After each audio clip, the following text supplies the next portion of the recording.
1959년 2월 러시아의 눈 덮인 산맥에서 벌어진 사건이 지금까지도 전 세계를 충격에 빠뜨리고 있습니다.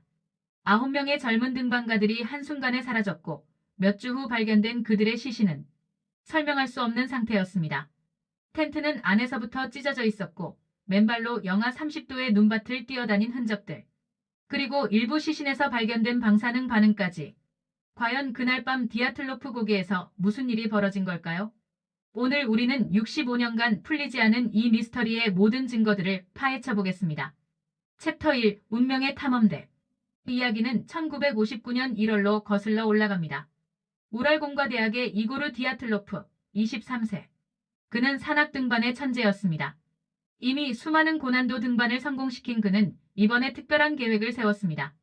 바로 겨울철 우랄 산맥 종주였죠. 디아틀로프는 신중하게 팀원을 선발했습니다.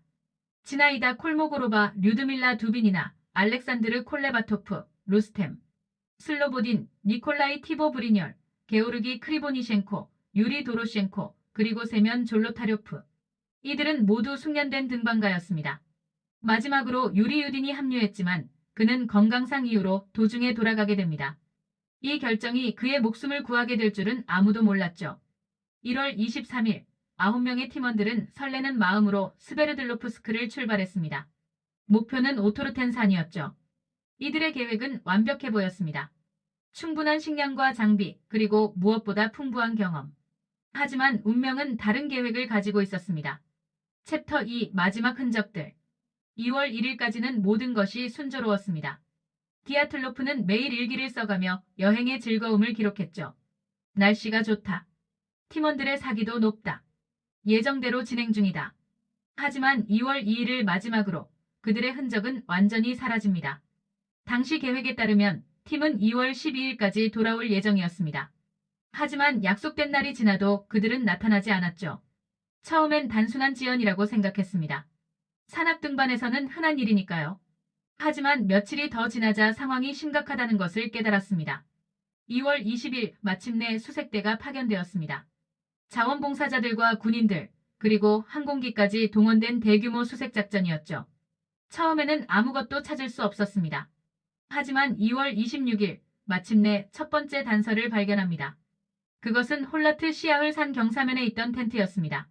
하지만 그 텐트의 모습은 상상을 초월했습니다. 텐트가 안쪽에서부터 칼로 찢어져 있었던 거예요. 마치 안에 있던 사람들이 급하게 탈출하려고 찢고 나간 것처럼 말이죠. 더욱 놀라운 것은 텐트 안에 남겨진 물건들이었습니다. 신발, 외투, 심지어 카메라까지. 영하 30도의 혹독한 추위 속에서 이런 필수품들을 두고 나갔다는 것은 정상적인 상황이 아니었습니다. 챕터 3. 첫 번째 발견, 얼어붙은 진실. 텐트에서 발견된 발자국들을 따라가자 더욱 기괴한 장면이 펼쳐졌습니다. 발자국들은 산 아래쪽 숲으로 향하고 있었는데 놀랍게도 대부분이 맨발이거나 양말만 신은 상태였죠. 영하 30도의 시베리아 한겨울의 말입니다. 1.5km를 따라 내려간 수색대는 거대한 삼나무 아래에서 첫 번째 시신 두 구를 발견합니다. 유리 도로셴코와 게오르기 크리보니셴코였죠. 둘 다 거의 나체 상태였고 손과 발가락 끝은 심한 동상에 걸려 있었습니다. 더욱 이상한 것은 이들의 손톱 밑에서 나무 껍질과 나무 조각들이 발견된 것입니다. 마치 필사적으로 나무를 타려고 했던 것 같았죠. 삼나무 주변에는 불을 피운 흔적도 있었습니다. 하지만 그 불은 제대로 타지 못했던 것 같았어요. 나뭇가지들이 높은 곳에서 부러져 있었는데 이는 누군가 어둠 속에서 급하게 나무를 꺾으려 했다는 증거였습니다. 챕터 4. 더 많은 시신들과 미스터리. 삼나무에서 텐트 방향으로 되돌아가는 길목에서 세 구의 시신이 더 발견되었습니다. 이고르 디아틀로프, 지나이다 콜모고로바, 그리고 루스템 슬로보딘이었죠. 이들은 텐트로 돌아가려던 중 사망한 것으로 보였습니다. 특히 슬로보딘의 시신에서는 두개골 골절이 발견되었습니다. 하지만 외부 상처는 없었죠. 내부에 뇌출혈만 있을 뿐이었습니다. 마치 강한 충격을 받았지만 외부에서는 그 흔적을 찾을 수 없었던 거예요. 하지만 진짜 충격은 5월에 찾아왔습니다. 나머지 4명의 시신이 발견된 거였죠. 류드밀라 두빈이나 알렉산드르 콜레바토프, 니콜라이 티보브리뇰, 그리고 세면 졸로타료프. 이들은 삼나무에서 75m 떨어진 계곡의 개울가에서 발견되었습니다. 이 4명의 시신 상태는 정말 충격적이었습니다. 두빈이나는 혀와 눈이 없었고 콜레바토프는 눈썹과 일부 얼굴 피부가 사라져 있었죠. 하지만 가장 놀라운 것은 티보 브리뉴얼과 졸로 타료프의 상태였습니다. 이들은 극심한 내부 부상을 입고 있었어요. 갈비뼈 다발성 골절, 두개골 골절. 마치 자동차 사고를 당한 것 같은 상태였죠. 하지만 외부 상처는 거의 없었습니다. 챕터 5 방사능과 불가해한 증거들. 조사가 계속되면서 더욱 기괴한 사실들이 밝혀졌습니다. 일부 시신의 옷에서 방사능이 검출된 거였어요. 특히 콜레바토프와 두비니나의 의류에서 정상 수치보다 훨씬 높은 방사능 반응이 나타났습니다. 1959년은 냉전 시대였고 핵실험이 빈번하던 때였지만 그렇다고 해서 이런 방사능 노출을 설명할 수는 없었죠. 더욱 미스터리한 것은 근처 주민들의 증언이었습니다. 사건 발생 당시 밤하늘에서 이상한 불빛을 봤다는 증언이 여러 개 접수되었거든요. 주황색 구체가 하늘을 가로질러 갔다는 증언, 그리고 이상한 소음을 들었다는 증언들 말이죠. 카메라 필름들도 현상되었지만 대부분 정상적인 여행 사진들이었습니다. 하지만 마지막 몇 장의 사진들은 흐릿하고 판별이 어려웠어요. 일부는 완전히 검게 나왔고 일부는 이상한 빛의 형태가 찍혀 있었습니다. 챕터 6 공식 수사와 이론들. 소비에트 당국의 공식 결론은 강력한 자연현상에 의한 사망이었습니다. 하지만 이 결론은 많은 의문을 남겼죠. 도대체 어떤 자연현상이 이런 일을 일으킬 수 있단 말인가요? 수십 년간 수많은 이론들이 제기되었습니다. 첫 번째는 눈사태 이론이었죠. 갑작스러운 눈사태가 텐트를 덮쳤고 사람들이 급하게 탈출했다는 것입니다. 하지만 현장에는 눈사태의 흔적이 없었어요. 오히려 텐트는 거의 그대로 서 있었거든요. 두 번째는 카타바틱 윈드 이론입니다. 강력한 하강풍이 텐트를 위협했고 사람들이 대피했다는 거죠. 하지만 이것도 내부 부상들을 설명할 수는 없었습니다. 세 번째는 군사실험 이론입니다. 소비에트군이 비밀 무기를 실험하던 중 사고가 났다는 것이죠.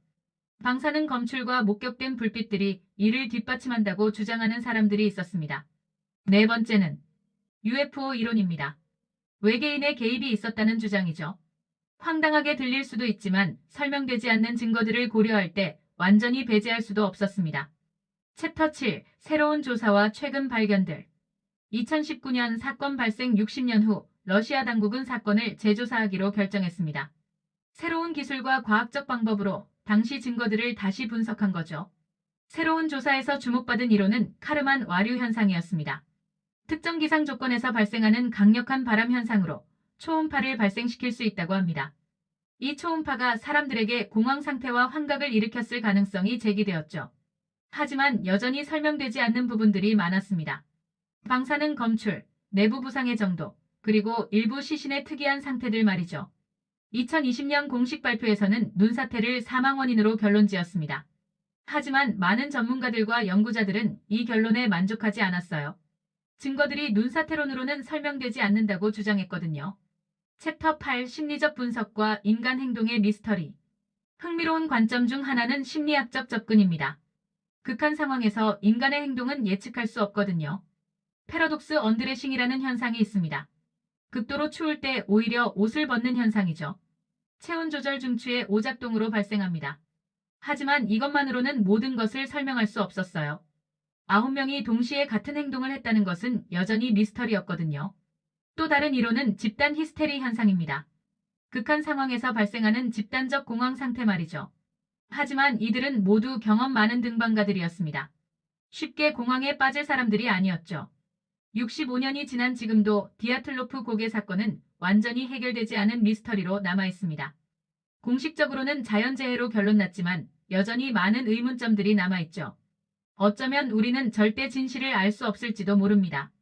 그날 밤 디아틀로프 고개에서 무슨 일이 벌어졌는지, 9명의 젊은이들이 왜 그런 끔찍한 죽음을 맞았는지 말이죠. 하지만 이 사건이 우리에게 주는 교훈은 분명합니다.